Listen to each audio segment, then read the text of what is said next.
મહારાષ્ટ્ર બાદ સૌથી વધુ ગણેશ ઉત્સવની ઉજવણી ગુજરાતમાં થતી હોય છે અને તેમાં પણ વડોદરાનું સ્થાન પ્રથમ આવે છે। વડોદરામાં અનેકો ગણેશ મંડળો દ્વારા ગણેશ મહોત્સવને ખૂબ જ ધામધૂમથી ઉજવવામાં આવે છે। વિવિધ મંડળો દ્વારા ખૂબ જ રંગેચંગે ઉજવાતા આ ઉત્સવમાં સરકાર દ્વારા કેટલાક નિયમો જાહેર કરવામાં આવ્યા હતા, જેને લઈને મંડળોમાં અનેક શંકા નિર્માણ થઈ હતી। ખાસ કરીને મંડળ દ્વારા સ્થાપિત ભગવાન ગણેશની પ્રતિમાની હાઇટને લઈને તંત્ર અને વડોદરા ગણેશ ઉત્સવ સમિતિ વચ્ચે વાટાઘાટો ચાલતી હતી। ત્યારે વડોદરા ગણેશ ઉત્સવ સમિતિ દ્વારા વડોદરા શહેર પોલીસ કમિશનર નરસિંહા કોમરની મુલાકાત કરવામાં આવી હતી, જ્યાં વડોદરા ગણેશ ઉત્સવ સમિતિને સુખદ સમાધાન મળ્યું છે। વડોદરા શહેર પોલીસ કમિશનરે ગત વર્ષની જેમ આ વર્ષે પણ તમામ ગણેશ મંડળો ગણેશ ઉત્સવ ઉજવી શકશે તે રીતનું આશ્વાસન વડોદરા ગણેશ ઉત્સવ સમિતિના સભ્યોને આપવામાં આવ્યું છે। પોલીસ કમિશનરશ્રીના નિર્ણયની સાથે શહેરના તમામ ગણેશ મંડળોમાં આનંદનું વાતાવરણ સર્જાયું હતું। તમામ મંડળો દ્વારા વડોદરા શહેર પોલીસ કમિશનરના આ નિર્ણયને બિરદાવવામાં આવ્યો છે। તેમજ વડોદરા ગણેશ ઉત્સવ સમિતિ દ્વારા આ નિર્ણયનો શ્રી ગણપતિ બાપાને અર્પણ કરવામાં આવ્યો હતો અને સાથે સાથે મંડળોએ શહેર પોલીસ દ્વારા ઉજવણીને લઈને જે પણ નિયમો બનાવવામાં આવશે તેનું પાલન કરવાની ખાતરી પણ આપી હતી। સર્વે વડોદરા વાસીઓને આ ગણેશોત્સવની અમે હાર્દિક શુભકામનાઓ પાઠવીએ છીએ અને સાથે સાથે એક મેસેજ વડોદરાની જનતાને આપવા માંગીએ છીએ। દેવાધિદેવ મહાદેવના સુપુત્ર ગૌરી ગણેશ શ્રી ગણેશજી આ વર્ષે વડોદરા શહેરની અંદર કોઈ પણ રાજકીય પક્ષની પરવાનગી વગર પધારશે।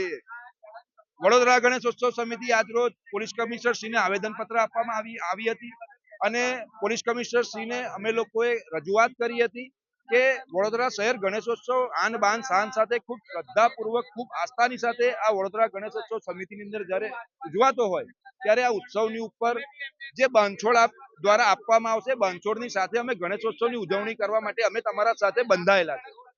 પોલીસ કમિશનર શ્રી દ્વારા જણાવવામાં આવ્યું છે કે ખૂબ જ રંગેચંગે ઉજવાતો તહેવાર આ વડોદરા ગણેશોત્સવ સમિતિ વડોદરા ગણેશોત્સવ છે। અમારા તમામ અધિકારીઓ અને પોલીસ ખાતું આ ઉત્સવની ખૂબ જ રંગેચંગે ઉજવણી થાય એની તૈયારીઓમાં અમે તમારી સાથે લાગીએ છીએ, પણ સાથે અમારા જે નીતિ નિયમો છે અમને એમના દ્વારા અમને જણાવવામાં આવ્યા છે। નીતિ નિયમોનું વડોદરા શહેર ગણેશ ઉત્સવ સમિતિના દરેક મંડળે ખાસ ધ્યાન રાખજો। દરેક મંડળે કડકપણે પાલન કરવાનું છે। બાકીની જે પણ માહિતી છે આપ મૂર્તિનો ઓર્ડર આપવા જશો ત્યારે તમારા મૂર્તિકાર તમને જણાવશે।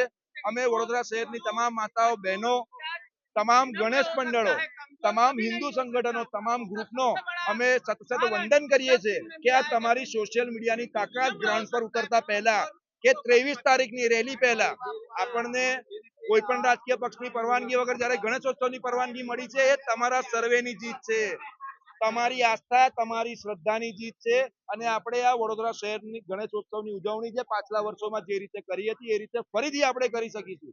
એટલે જ કહીએ છીએ કે આ વખતે દેવાધિદેવ મહાદેવ ના પ્રિય સુપુત્ર ગણેશજી કોઈ પણ રાજકીય પક્ષની પરવાનગી વગર વડોદરા શહેરની અંદર ગણેશ ભક્તોને આશીર્વાદ આપવા માટે પધારી રહ્યા છે। ખાદી વગર ગણપતિ અને ખાખી સાથે મંડળ આ બેઉ બહુ મોટી વસ્તુ છે। ખાખી સાથે મંડળ છે અને ખાદી વગર ગણપતિ આયા, બરોબર? તમને પણ ખબર છે, કદાચ તમને હું 5-7 વર્ષથી જોઉં છું, વાત માઇક પર અમે કહેતા હતા કે ફલાણા ભાઈનો આભાર, લાડુ ખવડાયા, ફલાણા ભાઈનો આભાર, પેંડો ખવડાયો, એ બધું બંધ થઈ ગયું। થશે તો હવે આવતા વર્ષે પણ આ જ રીતે થશે, ક્યાં પણ વિવાદ થશે સીધા સીપી સાહેબ પાસે જઈશું। નહીં થાય તો પણ એ અમે બેચ ફોડીશું, નહીં થાય એ તો શક્ય છે જ નહીં। દાદાની પાસે ગદા છે, જે નહીં કરાવડાવે એમની તો પથ્થર રગડાઈ જશે, બરોબર છે? એટલે એ બધું ખોટું છે અને મંડળવાળા સંપૂર્ણ સહકાર સાથે અમે લોકો આ વિજય મેળવ્યો। ગણપતિ સાહેબશ્રીએ કીધું એ રીતે સંપૂર્ણ આસ્થાથી એમની 1-2 શરત માનીને કે 12 વાગ્યા પહેલા ગણેશજી અંદર લઈ લેજો, સિસ્ટમ બને તો થોડીક નાની કરજો। એમણે કીધું છે કે તમારી સાઉન્ડ સિસ્ટમ બહાર જવી ના જોઈએ, આમ તમે મોટી કરો, ટેમ્પાની બહાર ના કાઢતા, અને ટ્રાફિકની સમસ્યા હોય ત્યાં થોડુંક ફાસ્ટ તમે જતા રહેજો ને 12 વાગ્યા પહેલા આપના ગણપતિ મોકલી દેજો। આવું છે। બધા જ મંડળ ખુશ છે, તમે આજુબાજુ કેમેરો મારશો બધા જ ખુશ છે। ગણપતિ મહત્વના છે। એક વસ્તુ સમજો, શહેરમાં મુંબઈ પછી હવે તો મુંબઈના લેવલ આપણે ગણપતિ થઈ રહ્યા છે। તહેવાર કોમ્પિટિશન ના હોય પણ ગણપતિનો ફેસ્ટિવલ એક સિટીમાં, શહેરમાં જીવતો છે। આજે પણ શહેરને જીવતું રાખનાર ગણપતિ દાદા છે। તમે કોઈ દિવસ સાંભળેલું કે માણેજામાં ગણપતિ બેસશે? કોઈ દિવસ સાંભળેલું રણોલીમાં બેસશે? અરે હું તો કઉ છું બહુ નજીક માંજલપુર અમારા સેતુભાઈ ત્યાં રહ્યા. સેતુભાઈ આજે એટલું મોટું આયોજન કરે છે કે જેની કોઈ લિમિટ નહીં. બરોબર, લાખો શ્રદ્ધાળુ જાય છે. હીરાનગર થી બિટ્ટુભાઈ છે, ભાજપના સમર્થક છે. આવો બિટ્ટુભાઈ, 2 મિનિટ આવો, તમારો ફેસ બતાવવો પડે. સેતુભાઈ 2 મિનિટ આવો. આ બહુ સારા સારા મંડળ છે જે છેલ્લા 10 વર્ષમાં ઉભા થયા છે. અમે પણ એટલા જ વર્ષમાં ઉભા થયા છે. બાકી પહેલા 8-10 મંડળ જ હતા. આજે આ લોકો જે અમારા નૈલેશભાઈ છે, માંજલપુરમાં સાહેબ લાખો લોકો જાય છે, અને માંજલપુરમાં એ લાખો લોકોના દર્શન થાય છે. એની પાછળ કરોડોનો વ્યાપાર થાય છે રોડ પર બેઠેલા લોકોનો. મૂડીવાદી તો કમાય જ છે. એને તો આપણે બધી જાહો જલાલી વાળી સ્કીમો મળે છે, પણ એક પાપડીનો લોટ વેચનારાને નથી મળતું. એ આના પર જ એમનું અનાજ કરિયાણું ભરે છે. માંજલપુરમાં બેસશે તે દિવસના 10,000 કમાશે. આ ભાઈને ત્યાં બેસશે તો દિવસના 1000 કમાશે. મારે ત્યાં બેસશે તો દિવસના 2000 કમાશે. એ 2000 રૂપિયા 10 દિવસના 20,000 થાય છે ને 20,000 આખા ઘરનું અનાજ ભરાય છે. લોકો કહે છે ને કે આનાથી શું ફાયદો?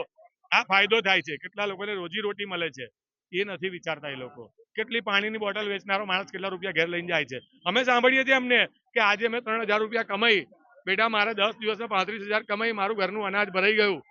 આજે 75,000 રૂપિયા સામાન્ય છોકરાની ફી છે, એની અડધી ફી નીકળી જાય. ભાઈ, આ બધો મેસેજ એમના સુધી પહોંચે.